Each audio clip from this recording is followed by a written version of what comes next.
OSS ఫర్టిలిటీలో ఇక్కడ ప్రతి అడుగులో ఎక్స్పీరియన్స్ డాక్టర్స్ ఉంటారు. In the good hands of science. Mummy daddy అవ్వాలంటే ఓఎస్ఎస్ కి కాల్ చేయండి.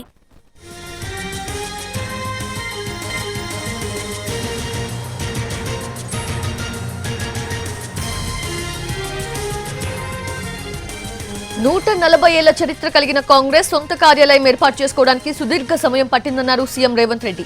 బీజేపీ ఇతర విపక్షాలు స్వల్ప సమయంలోనే కేంద్ర కార్యాలయాలు కట్టుకుంటున్నాయన్నారు సీఎం. దీన్ని బట్టి ఏ పార్టీ నిస్వార్థంగా ప్రజలకు సేవలు అందిస్తుందో ప్రజలు గుర్తించాలన్నారు. రాబోయే రోజుల్లో దేశాన్ని పటిష్టం చేసే దిశగా ఎన్నో కీలకమైన నిర్ణయాలు ఇక్కడి నుంచే జరుగుతాయన్నారు రేవంత్.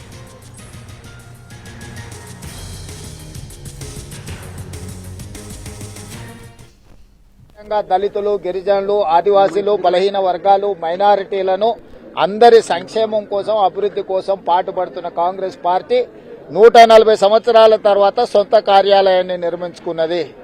మీరు ఇన్ని సంవత్సరాలు దేశాన్ని నడిపిన కాంగ్రెస్ పార్టీ ఇప్పుడు సొంత కార్యాలయాన్ని కట్టుకున్నది అంటే ఎంత నిస్వార్థంగా కాంగ్రెస్ పార్టీ ఇన్ని రోజులు ప్రజలకు సేవలు అందించిందో చూడండి.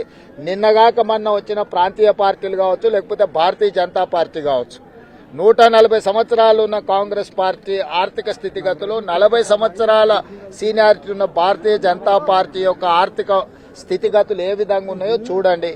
కాబట్టి ఈరోజు ఇక్కడి నుండి దేశాన్ని 21వ శతాబ్దంలో ఏ విధంగా ముందుకు తీసుకెళ్లాలనో ప్రణాళికలు సిద్ధాంతపరంగా ప్రజల యొక్క సంక్షేమం కోసం, ఈ దేశం యొక్క అభివృద్ధి కోసం ఇక్కడి నుంచి ప్రణాళికలు రచించబడతాయి.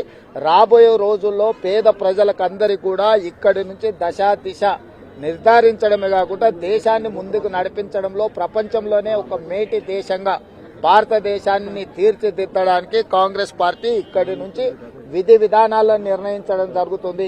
ఇది దేశ ప్రజలందరికీ కూడా ఒక పండుగ రోజు. ఎందుకంటే ఈ దేశానికి స్వతంత్రం తీసుకొచ్చిన పార్టీ ఒక అద్భుతమైన కార్యాలయాన్ని, సిద్ధాంతాల ప్రాతిపదికన నిర్మించుకున్న కార్యాలయాన్ని, ఇక్కడి నుంచి దేశం యొక్క ప్రగతి కోసం ప్రణాళికలు సిద్ధం చేసే కార్యాలయాన్ని నిర్మించుకొని ఈరోజు ప్రారంభించుకోవడం జరిగింది. తప్పకుండా ఇక్కడి నుంచి ఈ దేశాన్ని ఒక బలమైన దేశంగా, శక్తివంతమైన దేశంగా మార్చడానికి ప్రణాళికలు ఇక్కడి నుంచి రచించబడతాయి. ఇది దేశ ప్రజల యొక్క ప్రయోజనం.